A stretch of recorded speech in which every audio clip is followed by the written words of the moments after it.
nga ikaw ang tinubdan sa tanang panalangin. Kung sa may amo Ginoo nasinatian karon Ginoo nga mga grasya, mga panalangin kini tanan gikan kanimo. Og salamat kay Ginoo niya kini sa mo tubangan karon ang pitik sa mo mga kinitaan sa tibok semana, ug sa mo mga trabaho, sa mo mga negosyo, mga buluhaton o God.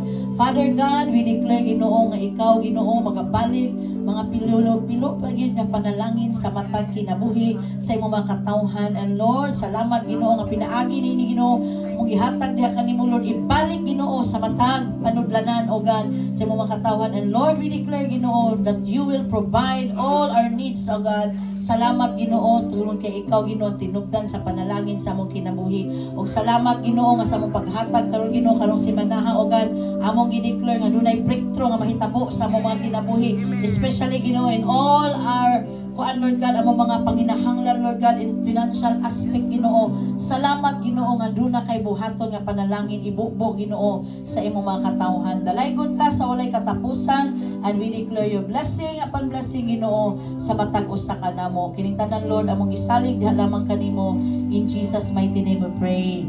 Amen and amen. Nakapanglingkod sa tanan igsoon. Hallelujah. So, announcement, no? Atong announcement padayon by July 7 na si Bishop Labang dito sa ilang ni Pastor Duki natay